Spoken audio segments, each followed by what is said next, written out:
Assalamualaikum.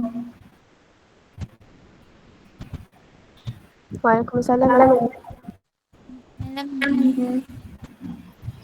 Dah makan? Dah. Alhamdulillah.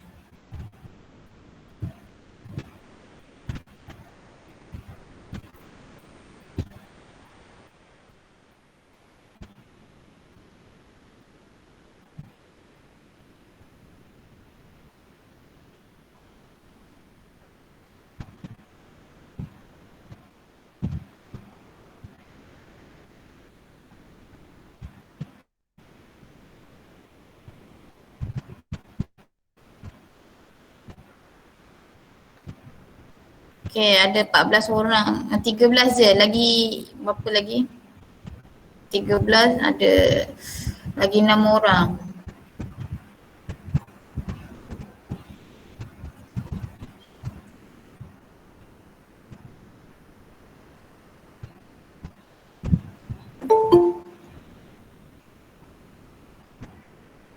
Ke dia yang tengah tengok Olimpik?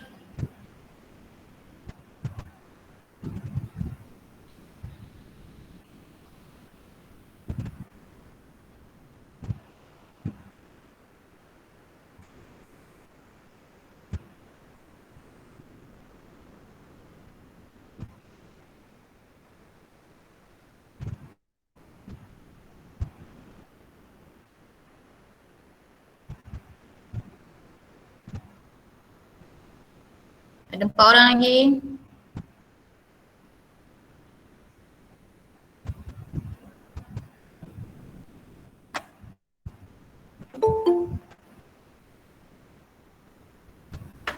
Tiga orang lagi.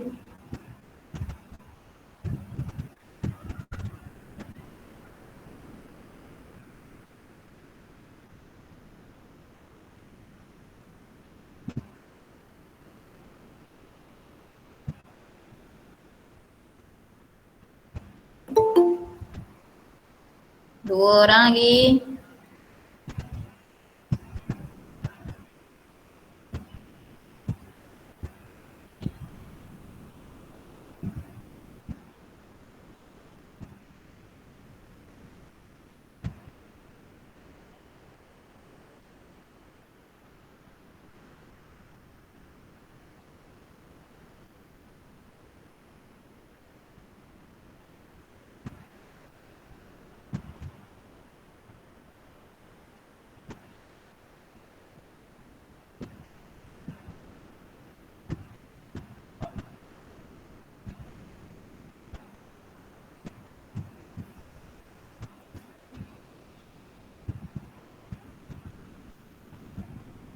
Okay lah, Madam teruskan sebab ada lagi 2 orang. Madam tak sure siapa 2 orang lagi. Ada siapa-siapa boleh detect tak? Detect tak siapa lagi 2 yang belum masuk kelas ni? Azrul dengan Amal.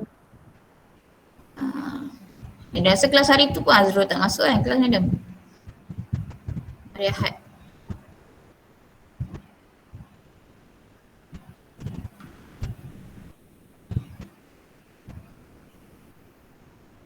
Alright, so hari ni kita akan proceed kita punya chapter 6 itu muscular system. Okay, Assalamualaikum warahmatullahi wabarakatuh and a very good morning. Semoga sihat-sihat belaka semuanya. Okay, sebelum nanti habis je muscular system kita akan buat review sikit as your punya persediaan untuk test 1 hari Ahad. Kita buat malam 1 jam setengah. Semua orang okey kan waktu tu 8:30 sampai pukul 10 kan? Sorry, sepatutnya 1 jam setengah tu Madam tak edit lagi. 8:30 sehingga pukul 10 malam. Okey ke?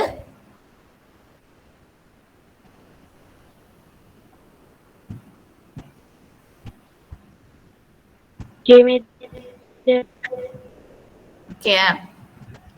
Kita akan buat secara online menggunakan platform. Nanti Madam akan share lah platform mana untuk you dapatkan semua detail ataupun untuk you tengok soalan. Nanti Madam akan share dia punya ni. Madam betulkan dalam group dulu.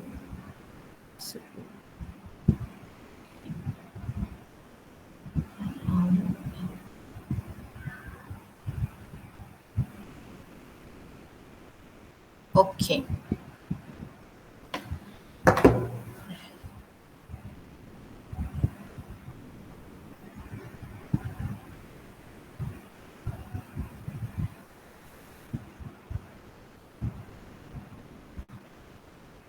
Okay, hari ini kita akan proceed dengan chapter 6 iaitu muscular system. Muscular system ialah sistem tisu ataupun sistem otot yang ada dekat badan manusia. Kalau you jumpa muscular system masa chapter 1 introduction, kalau you ingat kita ada positive feedback kan, kita ada negative feedback, semuanya melibatkan you punya control center, okay, and then kita ada effector dan juga you punya receptor. So effector tu apakah output yang dikeluarkan oleh badan selepas otak you control. Jadi output yang dikeluarkan oleh badan tu di-trigger oleh siapa? Oleh muscular system. Alright, macam yang you buat contoh lah sebelum ni yang kita buat tutorial sama-sama tu. Tangan kalau terkena panas kita automatik akan tertarik tangan ke atas. So siapa yang tarik tangan tu? Otot kita. Okay, yang ini yang kita akan belajar di dalam muscular system. Okey, untuk muscular system ada 4 physiological properties yang semua orang kena ingat, bear in your mind. Yang ini ialah soalan favorite di dalam test ataupun di dalam quiz kalau ada. Final pun mungkin ni ialah soalan favorite, tapi final chapter 7, 8, 9 tak adalah. Mungkin ni ialah soalan di dalam test 2. Soalan mungkin akan tanya state ataupun briefly explain the physiological properties of muscle tissue. Jadi you kena listkan dulu. Ada 4 dia punya physiological. Yang pertama excitability, contractility, extensibility dan elasticity. If you dah tahu semua term ini ada 4 then you have to explain one by one. So apa itu excitability? Excitability ialah the ability to receive and respond to a stimulus. Kebolehan tisu ataupun otot kita untuk menerima dan bertindak balas kepada rangsangan. Okey, kenapa kena ada ni? Sebabnya muscle yang ini akan yang memberi respon kepada rangsangan daripada kita punya sistem nerve system ataupun sistem saraf manusia. Penting untuk otot-otot ni ada karakteristik dia excitability. And then yang kedua, contractility. Contractility ialah ability to shorten or contract. Kebolehan muscle you untuk memendek ataupun contract, mengecut. Sebab tu dia contract, waktu itulah berlakunya proses pergerakan anggota badan. So kena ada sifat ni. Kalau tak ada sifat ni, yang itu bukanlah you punya muscular system. So when a muscle respond to a stimulus, it shorten to produce movement. Okay, bila anggota badan you bergerak, maksudnya telah berlakunya respon ataupun tindak balas kepada rangsangan terhadap otot tersebut untuk menghasilkan pergerakan. So kalau tangan you pegang je benda panas atau apa-apa sahaja yang boleh menyebabkan sakit, dia stay je, static dan tidak bergerak, maksudnya muscle tissue you problem. Muscle you tidak ada kebolehan untuk shorten atau contract dan mungkin juga dia tidak ada excitability punya karakteristik sebab dia tak boleh sense, dia tak boleh nak respon terhadap rangsangan tersebut. Alright, yang ketiga ialah extensibility. Extensibility ni kalau contract dia mengecut ataupun memendek. Kalau extend dia stretch ataupun dia memanjang. Okay. So kalau memendek, kalau you angkat tangan, cuba semua orang angkat tangan kanan, you luruskan ke depan. Kemudian cuba you bengkokkan tangan. So akan ada 2 jenis muscle yang berada di atas dan di bawah. So sekarang ni semua orang dah buat tak? Luruskan tangan ke depan, kemudian bengkokkan ke atas membentuk L. Tangan kiri cuba pegang dekat you punya lengan. Okey, tengok dekat tangan. Agak-agaknya muscle yang berada dekat atas iaitu di lengan you tu, yang atas tu dia tengah shorten ke dia tengah extend? Shorten. Okey, yang bawah sekali yang dekat siku tu dia tengah extend. Okey, bila ada perbezaan extend dan shorten ni, maksudnya masa itulah you punya anggota badan you bergerak. Sebab itulah tangan you boleh tertarik ke atas. Okey, ni ada satu pendek satu panjang untuk membolehkan pergerakan. And last characteristic is elasticity. The capable to recoil or return to the original shape. Yang ini semua muscular system kita perlu ada karakteristik ni. Maksudnya lepas kita dah contract, kita dah shorten, kita dah expand, masa tu mesti ada lagi kebolehan dia untuk back to normal shape. Okay, sewaktu dia resting state, sewaktu dia tengah berehat, dia kembali kepada keadaan asal. Itu sebenarnya satu lagi karakteristik yang paling wajib. Jadi tolong ingat keempat-empat physiology properties bagi muscle tissue kita. Ada 4 sahaja. Mesti ingat ada excitability, dia mesti boleh receive and respond, dia boleh contract, shorten, dia boleh extend, boleh juga elastic. Okay. So, general function, secara generalnya tisu kita ni dia mempengaruhi kepada ada 4 item yang berlaku dalam badan manusia. Pertama, function dia mempengaruhi dari segi pergerakan, movement. Okay. Yang kedua dari segi posture. Right. Yang ketiga joint stability. Joint stability ni ialah kita panggil dia punya sendi, bahagian-bahagian sendi ataupun bahagian-bahagian di mana point untuk penyambungan dari satu part ke satu part itu perlu untuk muscle tissue. Kita tak ada screw, tapi apa yang menghubungkan di antara you punya lengan yang berada di bahu dan juga di tangan, itu kita panggil joint. Alright, dan yang keempat, general function muscle tissue ialah untuk heat production.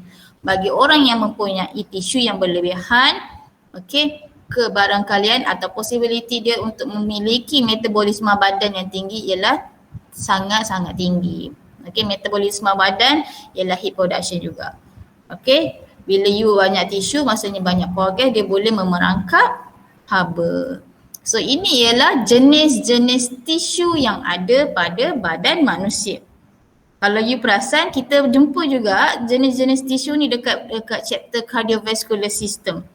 Setiap organ dalaman mesti disaluti oleh tisu dan tisu tu dikenali juga sebagai muscle tissue. Right, kita ada skeletal muscle, kita ada smooth muscle, and we also have cardiac muscle.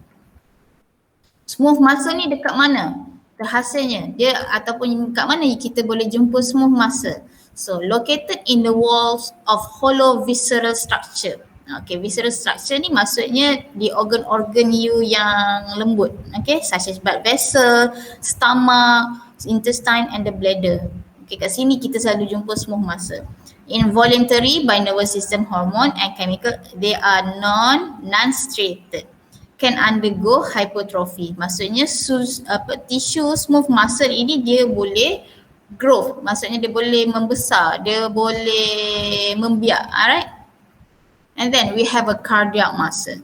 Cardiac muscle form the bulk of wall of the heart. Cardiac muscle hanya ada di jantung. Dia menyaluti organ jantung you untuk bagi ciri-ciri keselamatan. And also striated. Contraction is usually not under conscious control. Setiap yang berlaku di cardiac muscle memang bukan kita punya control. Kita tak boleh nak control sebab this one is unconscious. Jantung berdegup, you bukannya boleh control. Dia cakap jantung berdegup sekarang. Tidak. Jantung berdegup yang telah itu ialah unconscious yang dia belajar dalam sympathetic and parasympathetic chapter 2. And then skeletal muscle. Skeletal tu you dah tahu lah, skeletal ni ialah you punya tulang. Muscle ialah otot. Jadi otot-otot yang berada di sekitar tulang tu, yang menghubungkan di antara tulang-tulang, itu kita panggil skeletal muscle. Macam mana cakap tadi, kita tak ada screw tapi kita ada apa? Kita ada muscle yang menghubungkan. Skeletal muscle ialah attached to our bone, striated and fiber contain alternating light and dark menstruation. Can be made to contract or relax by conscious. Yang ni yang kita berlaku, yang kita dah buat tadi pun, pergerakan tangan, pergerakan kaki dan sebagainya. Yang ni paling simple lah. Kalau you nak lebih nampak perbezaan di antara ketiga-tiga tisu, you boleh gunakan sahaja jadual ni. Skeletal muscle Dia dah ada hint dekat situ, skeletal, location dia mesti dekat bahagian skeleton, bahagian tulang kita. Cardiac, okay, location dia jantung lah cardiac. Dan kita ada visceral, visceral ni ialah smooth muscle dekat organ-organ yang lembut dalam badan. Okay, kita ada dekat GI tract. GI tract ni maksudnya gastro, gastro, usus, uterus, eye, mata, blood vessel. So function dia ada dekat sebelah lah. Kalau skeletal untuk pergerakan, untuk heat, untuk posture. Kalau cardiac mesti untuk pump. Visceral ni untuk peristalsis, blood pressure dan sebagainya. So yang ini kalau kita zoom in tisu yang ada pada badan manusia. Yang selalu yang kita nampak dengan mata kasar, semua orang akan nampak yang ni. Okay, semua orang akan nampak muscle yang ini sahaja. But if you undergo this microscope, you nampak dekat dalam muscle ada fascia, ada ada muscle fiber, ada blood vessel, ada sarcomere, and then we have a myofibril, actin and myosin. So, yang menggerakkan muscle yang sebenar dekat atas yang kita nampak dengan mata kasar ni, dia terdiri daripada unit-unit sel yang paling kecil. Yang menggerakkan dia ialah myofibril, myosin and also actin. Dia macam kita susun, kalau sebelum ni, sebelum corona, McD provide straw untuk minuman. So you bayangkan, you ambil satu straw yang banyak-banyak tu, letak di dalam you punya genggaman tangan, so you akan nampak banyak sangat lubang kan. So itu ialah secara Madam boleh bagi you nampak sedikit bayangan lah. Yang itulah pandangan kita bila kita tengok betul-betul kita punya structure of muscle. You akan nampak banyak sangat hollow fiber, banyak sangat lubang-lubang kat situ. So dekat setiap lubang tu ada lubang-lubang kecil lagi. Okay, itu ialah structure of you punya muscle. Muscle ni decomposed by bundle of muscle vesicle. Bundle maksudnya baju bundle, barang bundle maksudnya banyak. Okay, muscle vesicle made up by bundles of muscle fiber. Muscle fiber pula dia dibina oleh myofibril. Myofibril pula dia terdiri daripada myofilament. Apa itu myofilament? Oh, sebenarnya dia nak cakap kita punya muscle tissue dalam badan ni dia start dengan protein. Sebab tu dia terlibat di dalam heat. Okay, protein dalam badan daripada sekecil-kecil protein membentuklah sampai besar dia membentuk sebagai muscle. An individual skeletal muscle may be made of hundreds or even thousands of muscle fiber. So dia bergantunglah, setiap orang berbeza kandungan muscle fiber, muscle, skeletal muscle dia. Depend lah, kalau saiz orang tu besar, mungkin kandungan muscle dia lebih besar. Okay, each muscle is surrounded by a connective tissue. Okay, kita dah belajar dah connective tissue ni dekat chapter 2. You ada connective tissue, you ada muscle tissue, you ada epithelial tissue. Okay, tolong ingat balik tisu-tisu tersebut dalam test 1 ada tak silap madam? Okay, structure of skeletal muscle again. Fascia, connective tissue outside the epimerism, surround and separate the muscle. So setiap muscle ataupun setiap you punya connective tissue yang ada ni, dia mestilah diseparatekan, dihadang oleh tisu yang lain atau muscle tissue yang lain. Dia tak boleh nak join sekali. Sebab apa? Sebab semua tisu manusia dihasilkan secara separately. Okay, protein yang masuk dalam badan pun separate. Ada orang nak masuk ya? Sekejap ya, madam escape dia.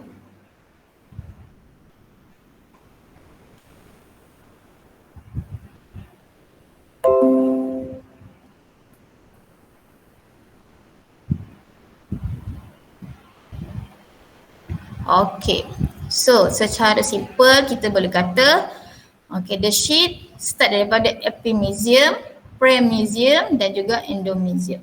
Ini ialah kandungan di dalam muscle. Bila kita zoom in, apa ada partikel paling kecil dalam tisu, you akan jumpalah sekecil-kecilnya daripada muscle sehingga ke myofilament, daripada epimysium sampai ke endomysium. Okay. So each skeletal muscle fiber adalah single cylindrical muscle cell. Setiap muscle fiber kita ni ialah single, macam yang saya cakap tadi lah, dia diasingkan oleh satu dinding dan dinding tu juga kita kenali juga sebagai muscle tissue. Okay, dia macam straw yang kumpul banyak. So setiap straw itu kita panggil dia single cylindrical muscle cell. Okay, the cell membrane is called the sarcolemma. Sarcolemma. Kalau you belajar dekat chapter 1, kita sketch sama-sama itu kan. Kita ada nucleus, kita ada membrane, kita ada plasma. Okay, tapi di dalam muscle cell yang cytoplasm tu, okay, itu membrane dia kita panggil sarcolemma. The cytoplasm kita panggil sarcoplasm, and the specialized form of smooth endoplasmic reticulum that store calcium ion in the sarcoplasmic reticulum. Kalau dekat sel biasa kita panggil endoplasmic reticulum. Kalau you ingat lagi lah yang kita sketch sama-sama dulu. There are multiple nuclei next to the sarcolemma at the periphery of the cell. Because of the muscle cell memerlukan tenaga untuk contract. So sebab tu dia terdiri daripada banyak sangat bilangan mitokondria. The sarcolemma has multiple inward extension or invagination called transverse tubule or T-tubule. Jadi setiap yang berlaku pada dinding sel dia ialah melibatkan perpindahan ion-ion di sebalik mitokondria dan T-tubule. So ini ialah you punya kerata rentas ataupun gambaran secara animation figure tentang myofibril. Okay, myofibril ni dia besar sikit lah daripada kita punya myofilament. Myofilament tu terdiri daripada protein. Kan? So gabungan-gabungan protein membentuk myofilament. Gabungan-gabungan myofilament akan membentuk myofibril. Myo tu stand for muscle, okay? Kita ada A-band. Okay, yang ni kena ingat lah. Gambar rajah ni you kena lukis nanti insya-Allah. Kita ada A-band, kita ada sarcomere, okay? Ada I-band, okay? Band ada dua je, A dengan I. I-band, A-band. Okay. Dan kita ada zone pula. Zone hanya ada satu sahaja. H-zone. Okay, H-zone ni ialah kalau you perasan, H-zone ni ialah borderline ataupun dinding yang memisahkan di antara satu masa ke satu masa. Then we have sarcomere, ZD. Okay, ZD, sarcomere ni yang junction zigzag ni. Okay. So dia punya explanation. Bila kita buat mikroskopik ataupun kita letak kita punya sample of tissue muscle ni ke dalam dekat slide, kita undergo mikroskop, kita akan nampak skeletal muscle fiber reveal the alternating I-band. I-band ni dia stand for isotropic. Okay, dia terdiri daripada gabungan I-band dan A-band, isotropic dan anisotropic. Okay, these are the striation visible in light microscope. Yang ni yang kita boleh nampak lah. Kita ada I-band, kita ada A-band. So closer inspection show that the sarcoplasm is packed with a filamentous myofibril that have same characteristic bending as the muscle fiber. So the myofibril consists still smaller protein thread called myofilament as I mentioned just now. Okay, thick filament. Filament yang tebal dia form by the protein, dibentuk oleh protein myosin. So di mana yang nipis sikit filament dia dibentuk oleh primary from the protein actin. Kalau thick filament daripada protein myosin, kalau thin daripada protein actin. So dekat sini you akan nampak gambar rajah. Actin yang hujung yang paling nipis. So yang tengah ni yang myosin yang tebal, sebab tu dia membentuk karakteristik dia, sifat dia tebal. I-band is the region where there are only thin actin. Jadi tadi kita ada isotropic kan. Apa itu isotropic? Isotropic band itu ialah elemen yang terdiri daripada actin filament only. So kalau you tengok dekat gambar rajah, I-band dia punya jarak antara satu tempat ke satu tempat ni dia sangat-sangat kecil. Sebab apa dia kecil? Sebab dia nipis je. Kenapa dia nipis? Sebab dia terdiri daripada actin filament. Okay, kalau A band iaitu esotrophic tadi, dark Z line bisect the I band. Dia bisect kepada I band. The Z line is actually protein disc that serve as a point of attachment of the actin molecule. Okay, Z line ni basically dia sebagai point of attachment, gabungan di antara actin dengan actin. Okay, tu kita letak dia dekat Z line. A band dia pula alternative with the I band extend the full length of thick myosin. So yang dekat A band ni tadi isotropic, dia terdiri daripada myosin. Sebab tu kalau you tengok the coverage of A band ni dia lagi besar daripada I band. Sebab apa? Sebab A band dia terdiri daripada myosin. Myosin sifat protein ni ialah tebal. I band isotropic dia terdiri daripada aktin di mana sifatnya ialah nipis. Okey, setiap A band ni dia dibagi kepada 3 region. Okey, zone of overlap at the end of A band and the actin overlap myosin. Okey, kita ada zone overlap lah, dekat setiap penyambungan mesti akan ada yang overlap. Yang itu kita panggil zone overlap. Okay, the central of region of A band where the actin does not overlap. Okay, dekat sinilah selalunya actin tak overlap, yang itu kita panggil dia sebagai H zone. Ni actin ni. Ni you nampak ni I band ni kan. I band dia nak masuk, dia nak combine dengan A band. Actin dia nak combine dengan myosin. Okay, you akan nampak dekat point sini actin dia dah overlap dengan myosin.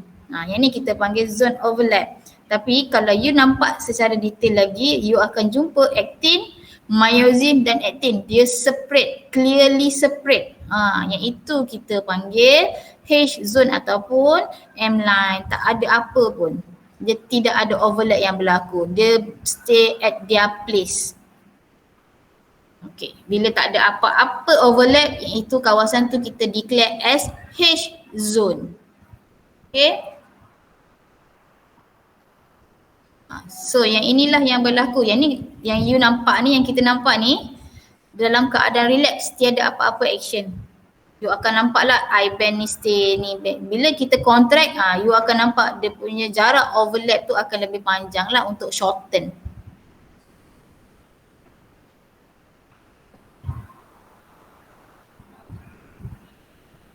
Okay, motor unit. Motor unit made up of motor neuron and at the muscle cell it seems stimulated. So motor unit ni pula, okay, yang ini tadi yang kita nampak ni ialah you punya muscle fiber, muscle tissue. So apa yang menggerakkan dia? Okay, apa yang merangsang dia? Yang merangsang benda-benda dalam ni, muscle fiber you semua ni untuk melakukan movement, heat dan sebagainya ialah motor unit. Yang memberi stimulus itu ialah motor unit. Small motor unit used for precise small movement. Large motor unit used for gross movement. Okay, motor unit ni terdiri daripada motor neuron. Motor neuron tu apa? Kita ingat balik, kita ada belajar dah tentang neuron. Yang ada body cell, yang ada Schwann cell, yang ada axon terminal. Yang itu fungsi dia ialah untuk menyampaikan atau to transmit the impulse. Impulse tu apa? Impulse itu ialah arahan. Siapa yang bagi? Otak. Okay. So this one is a contraction of muscle.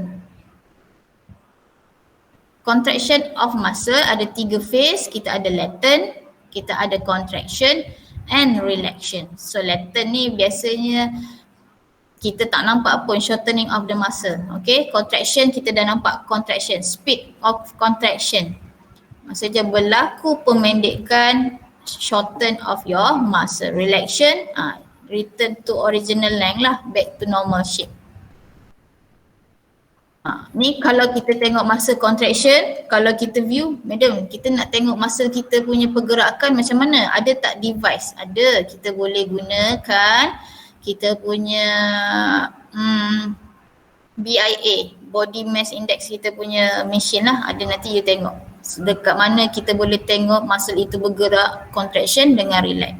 So kalau contract biasanya you akan nampak graf ni dia tiba-tiba dia akan naik tinggi sangat. Okay, to this one is a contraction. Bila relax dia going down back. Sama macam kita belajar action and resting potential. So twitch ni ialah muscle respond to a single threshold stimulus. Kalau isotonic, muscle shorten and movement occur. Itu kita panggil isotonic. The tension produced by muscle exceed the weight of load. Okay, bila muscle dikontract ataupun dia shorten, dia akan menyebabkan pergerakan berlaku. That one kita panggil isotonic.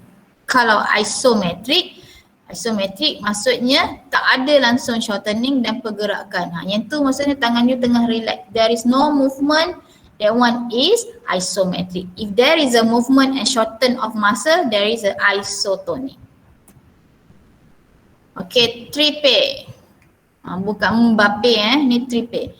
An increase in the force of muscle contraction in response to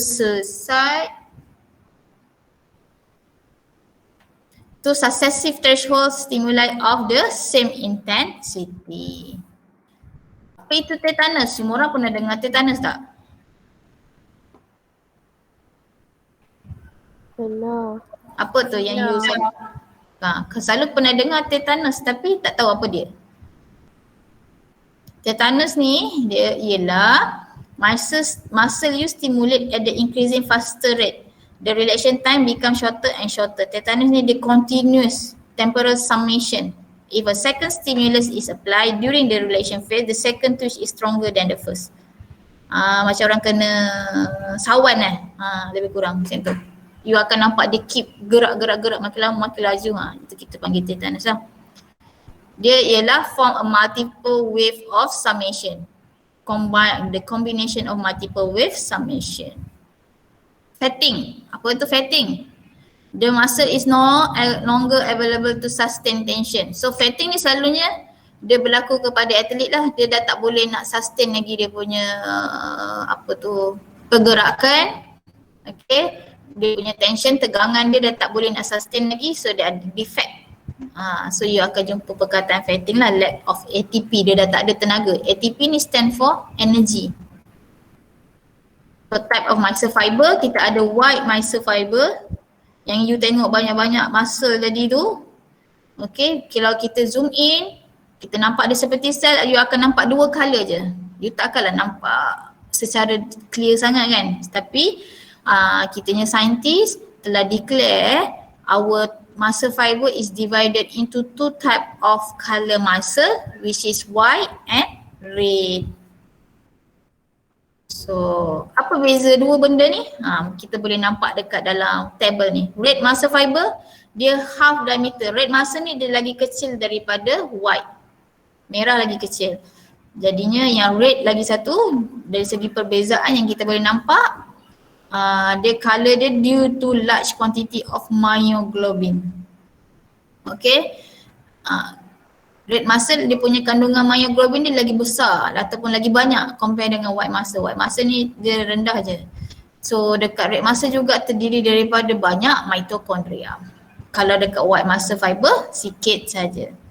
Okay, surrounding by blood of many blood capillaries, surrounding by few blood of capillaries. So you boleh nampak lah, lagi pekat dia maksudnya lagi banyak lah sel-sel yang berada dekat dalam muscle fiber tersebut.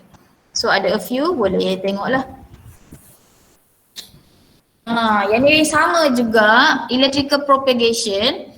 Secara basically madam boleh cakap, this electrical propagation you can relate to the chapter 2 yang kita belajar tentang action potential and resting potential, which is kita ada ion-ion sodium and potassium bergerak ke dalam dan keluar di mana keadaan intra and extracellular lebih negatif ataupun lebih positif. Bateri madam pula. Sekejap ya.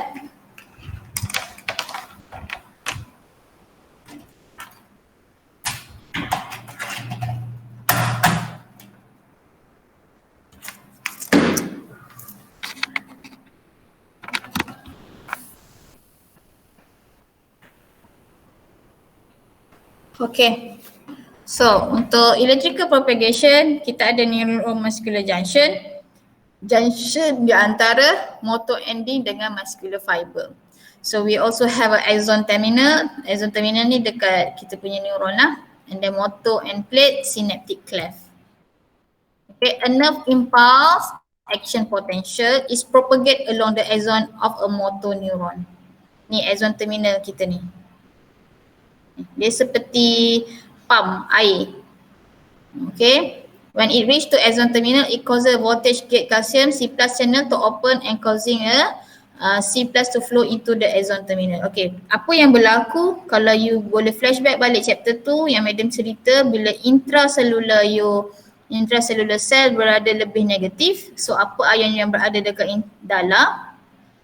Intra lebih positif, extra akan jadi negatif. So apa yang berada dekat positif dia akan keluarlah untuk release. So dekat situ berlakunya channel open.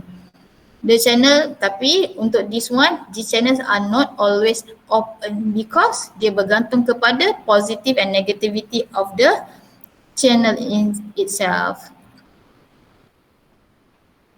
Okay. So itu Medan dah cerita secara summarize kan. ACH diffuse, ACH ni ialah kita punya acetylcholine.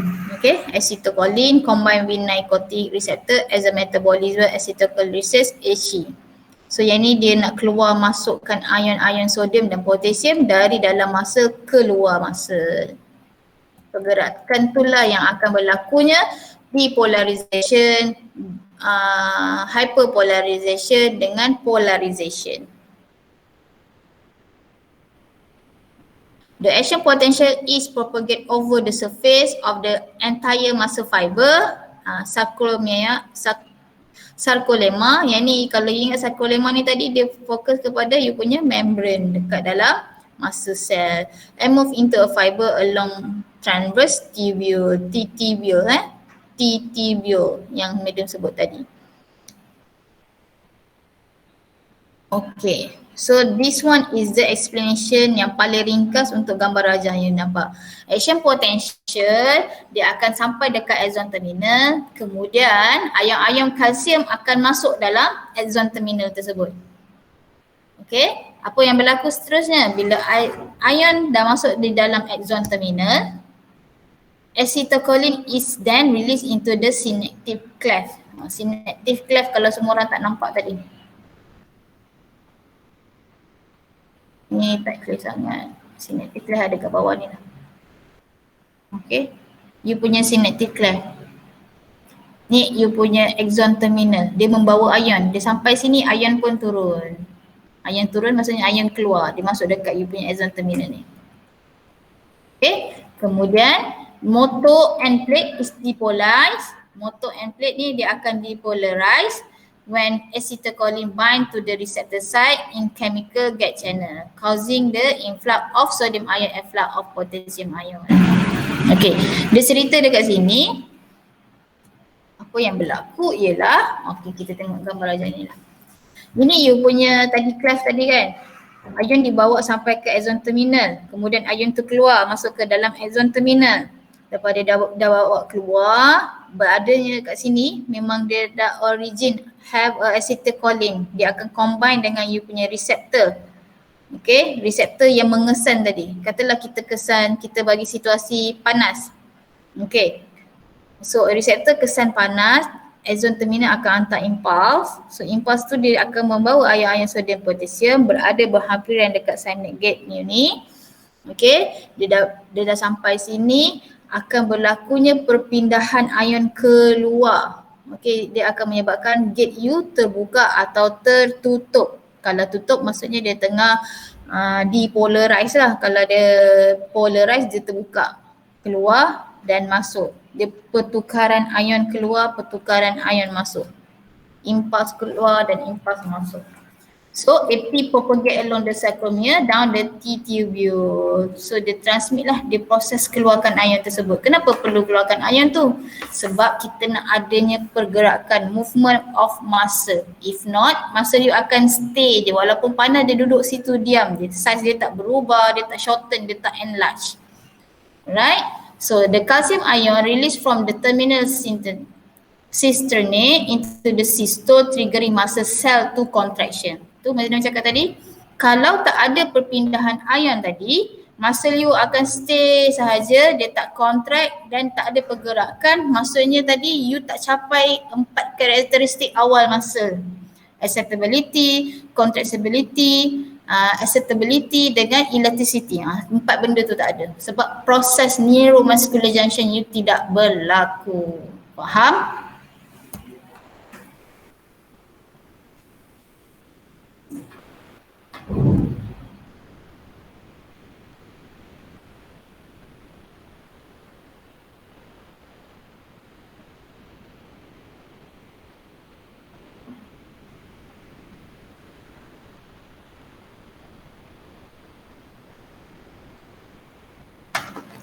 Okay, this one is sliding filament model of muscle. So ada 6 elemen participate dalam muscle contraction. Apa yang mempengaruhi pergerakan manusia ni, muscle dia? Pertama mesti ada actin. Actin ni ialah lapisan protein yang paling nipis. And then kita ada trypomyosin, kita ada troponin, and also we have a myosin, lapisan protein yang paling tebal, and then we have ATP. ATP ni tenaga, kalau tak ada tenaga pergerakan tak akan berlaku. And we also have calcium ion. Ada 6 elemen baru boleh berlaku yang kita cerita tadi. Neuromuscular junction.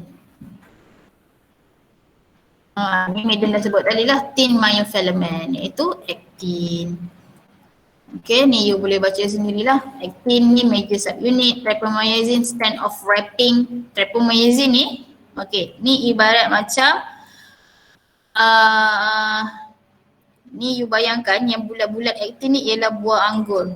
So, buah anggur tu dia diikat oleh satu batang kan, dekat ranting-ranting ke apa benda tu. Yang itu kita panggil trypomyosin. So, apa itu pula troponin? Troponin ni pula dia located predically next to the trypomyosin strand. Dia berselang-seli dengan trypomyosin.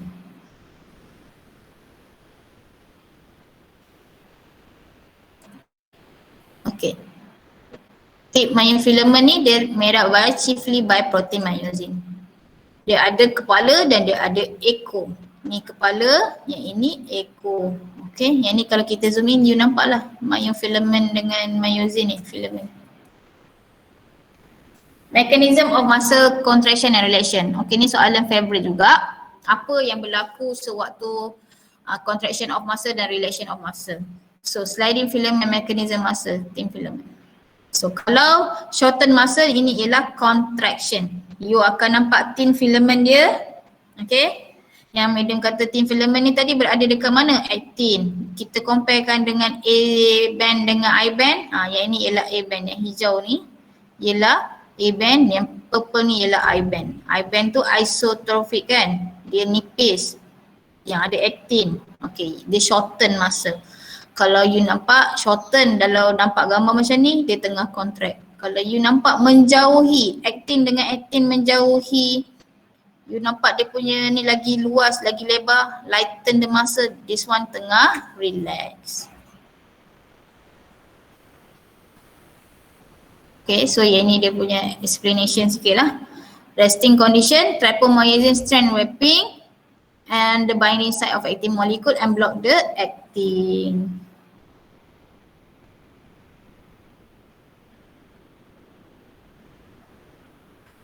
Okay, kejap ya, ada orang call. Okay, tak apa, Medan dari je. Yang ni gambar rajah yang paling, kalau dia suruh lukis, inilah gambar rajah dia. You akan nampak A band, I band. Bila contract, dia makin menghampiri satu sama lain. Okay. So, apa dia punya summarize bagi muscle contraction yang melibatkan actin filament dan myosin. So, when a muscle contract, the sarcomere change. Okay, sarcomere change. Dia akan berubah. Bila contract, semua akan jadi shorten tau. So, Z line ni dia akan come closer together. Okay, the width of I band, okay, jarak ataupun lebar untuk I band ni, actin ni akan berkurangan. Maksudnya dia makin dekat lah. The width of H zone juga akan berkurangan. Ni tengok, yang ini asal, ni tengah relax. Tapi bila contract you akan nampak Z line ni dia akan nampak lebih halus, okay, lebih kecil. I-band ni jarak dia pun lebih dekat. Width H zone pun akan berkurangan. Tapi tak akan ada perubahan kepada lebar A-band. A-band ni maintain. A-band ni ialah you punya myosin. Dia maintain. I-band ni akan makin kecil. Okay, sebab dia nak shorten. Yang paling senang bergerak ialah benda yang paling nipis. Yang tebal susah nak bergerak. Okay, itu ialah contraction.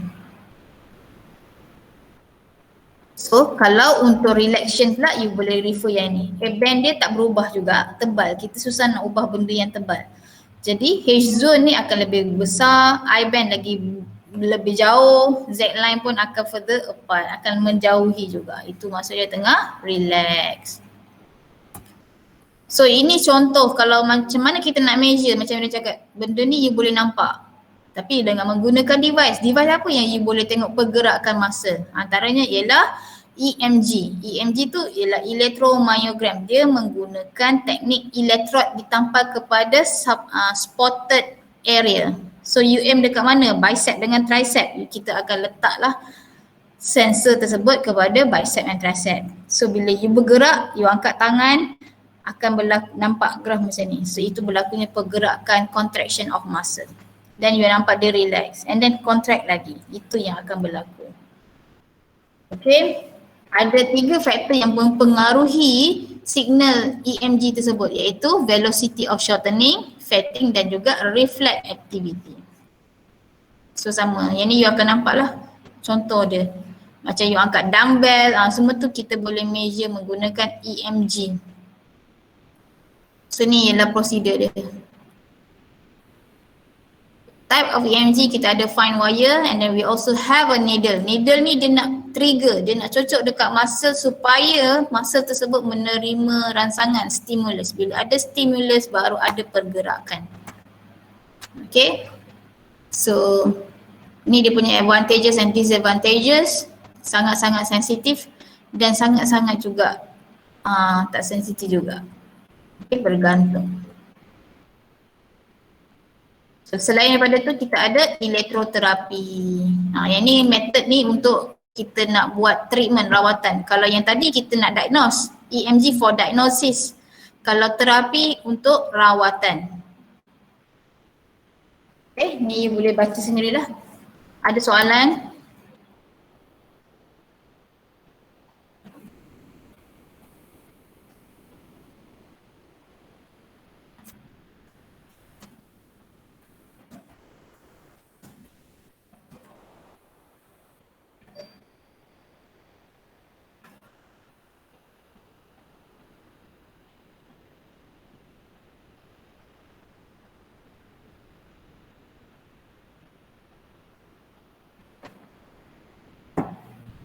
Ada soalan ke?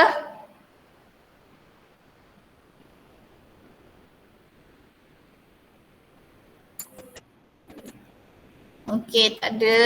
Semua tak ada. Macam ni Madam nak cakap you akan nampak untuk bahagian skeletal bukan skeletal, muscular system ni you akan nampak macam complicated sikit sebab dia banyak term. Dia ada I-band, dia ada A-band, dia ada H-zone, and then dia ada ACT lah, acetylcholine lah, ATP dan sebagainya. Tapi macam mana cara mudah untuk you faham, you fokus kepada macam yang tunjuk tadi, kita ada masa contraction. Apa yang berlaku waktu masa contraction?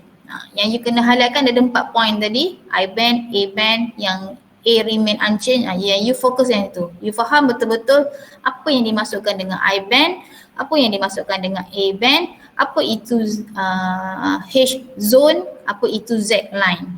Fokuskan yang itu, insyaAllah you boleh faham dengan muscular. Termasuklah 4 karakteristik tadi dan juga ada 3 jenis muscular tissue tadi. Okay, tolong ingat yang tu paling penting. Cara nak ukur, cara you nak measure, device apa yang terlibat, ada 2 sahaja. Satu diagnose, satu lagi treatment. EMG dan juga elektroterapi. Ingat dua benda tu. So now kita akan buat revision sikit untuk persediaan test 1 pada hari Ahad.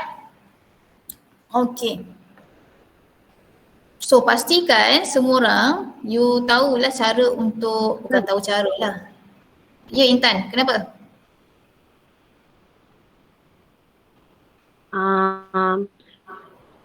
Hari Ahad tu kan pukul 8.30 sebenarnya kita orang ada kelas. Kelas apa tu Kita orang dah Intan? beritahu kat Sir tapi Sir tak reply lagi. Kelas apa? Kelas EWP. Dengan Fizuddin dengan Haji Azim Dengan Jazim.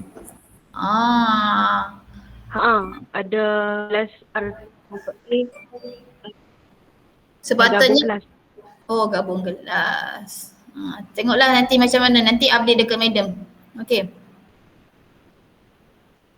Sebab so far setakat ni untuk batch SEM 2 ni semua kelas okey je buat test malam. Yang ni hari ni madam baru dapat feedback dari kelas radio 2A. So finalizekan sebelum hari Ahad lah, nanti madam akan bincang dalam mesyuarat penyelaras khusus. Okay, so pastikan test 1 semua orang ni dekat kepala dia, dekat tangan dia, dekat fikiran dia, ingatan dia tahu macam mana nak lukis sel. Madam kita dah pernah lukis sama-sama kan? Ada membran, ada nucleus, ada cytoplasm, ada reticulum, endoplasmic reticulum, ada Golgi apparatus. Pastikan semua orang boleh lukis benda tu. Okay, and then kita juga dah sentuh tentang type of tissue. Okay, type of tissue. Jangan bercampur dengan yang kita belajar minggu ni. Test hanya chapter 1, chapter 2 dan chapter 3 sahaja. So you fokus. Ada 4 type of tissue. Apa type tissue yang kita dah belajar?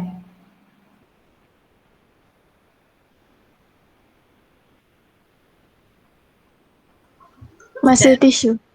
Muscle tissue, kita ada connective tissue, kita ada epithelial tissue dan kita ada satu lagi nerve tissue. So pastikan you ingatlah setiap tissue tersebut dan penerangan. Okay. And then kita juga belajar tentang atom kan. Kita belajar tentang ikatan hidrogen, ionic bonding, covalent bonding. You kena faham lah what is ionic bonding. Apa itu covalent bonding? Between metal and metal ke, non-metal dengan non-metal ke? Setiap description tu you kena tahulah. Kita dah discuss pun sebelum ni dalam kelas. Okay. Then lagi apa lagi? Berkenaan dengan neuron. Kita dah tahu neuron, dia banyak sangat nama famous dia. Kan kita ada bipolar, unipolar, sensory, kita ada afferent, efferent, interneuron. Okay, pastikan you betul-betul faham setiap neuron tu dengan nama timbangan dia yang lain dan juga apa dia perbezaan di antara semua neuron tersebut. So pastikan you tahu tentang neuron. And then what else? Action potential. Kan madam ada explain tentang graph, polarization, depolarization, hyperpolarization kan yang ada shoot tu. So you have to know what is actually happen untuk setiap state dalam action potential ataupun resting potential. Kalau action potential, apa yang berlaku? Bolehlah untuk explain sebab kita dah pernah tengok dekat dalam graph yang ada simple graph. Yang tu. And then apa lagi? Part of brain. Bahagian-bahagian kepala. Ada berapa? How many parts of your brain? Siapa ingat?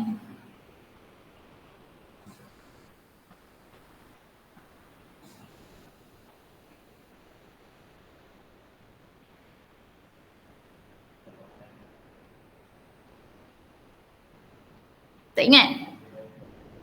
Kan kita lukis gambar, you dah buat dekat dalam tutorial. Ada gambar otak. Otak tu dia ada berapa bahagian?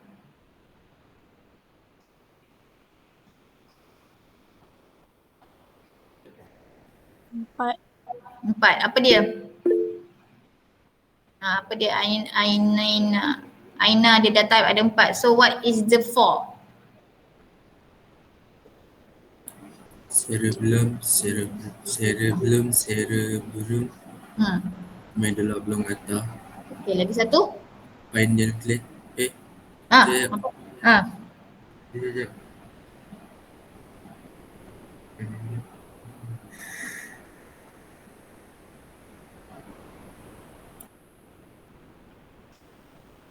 Satu lagi tu ialah yang kita nak combine di antara brain dengan spinal cord. Dia betul-betul tengah-tengah tu. Tu kita panggil apa? Brain stem. So ada 4 benda lah. Cerebrum, and then we have a brain stem, and we also have a dicephalon. Dicephalon tu yang ada hypothalamus yang seperti Aina type tu kan. Hypothalamus dekat mana location dia? Dekat dicephalon. So kena ingat yang major part of brain tau. Okay, lagi apa lagi?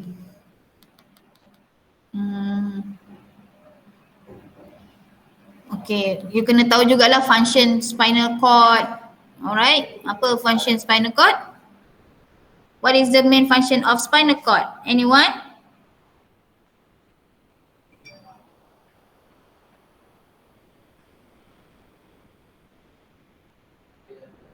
Nanti you boleh tengok balik nota lah.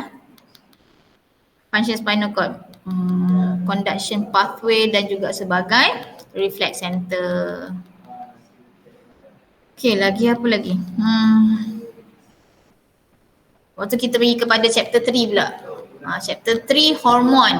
You belajar tentang hormon. So kalau tengok dekat slide tu, dekat first page tu kita dah belajar dah hormon-hormon ataupun kelenjar-kelenjar yang terlibat di dalam sistem endokrin kita kan. You perasan kan ada gambar orang, lepas tu dia level dekat kat mana, which one is pineal gland, which one is a thyroid gland, pituitary gland. So pastikan you hadam kat mana bahagian manusia tu ada kelenjar-kelenjar yang boleh merembeskan hormon di dalam endokrin sistem kita. Okay. Lagi you kena tahulah apa yang itu hormon kan, apa maksud hormon dan sebagainya lah. Itu saja yang Madam ingat untuk test 1. Madam rasa tak lebih pun, 50 markah. Boleh? Boleh ke tak? InsyaAllah Madam doakan semua berjaya. Jangan malu-malu dan jangan takut. Madam ni open untuk student nak tanya apa-apa, you nak share apa-apa, bagi tahu saja. Madam akan cuba bantu supaya you tak rasa subjek human system ni berat sangat. Madam akan cuba memudahkan. Tapi kena ada feedback lah daripada student. You nak yang macam mana? Kita boleh lah Madam bagi, okay ni jawapan hafal. So tak gunalah datang sini belajar kan. Kita kena nampak effort student macam mana and Madam boleh guide apa yang patut. Itu saja. So untuk test 1 setakat ni je yang Madam mampu untuk guide. Madam doakan semua berjaya untuk test 1. Habis test 1 nanti kita boleh discuss jawapan lah. Boleh? Nanti sebelum test, Madam share platform dekat mana you boleh jawab test. Itu saja.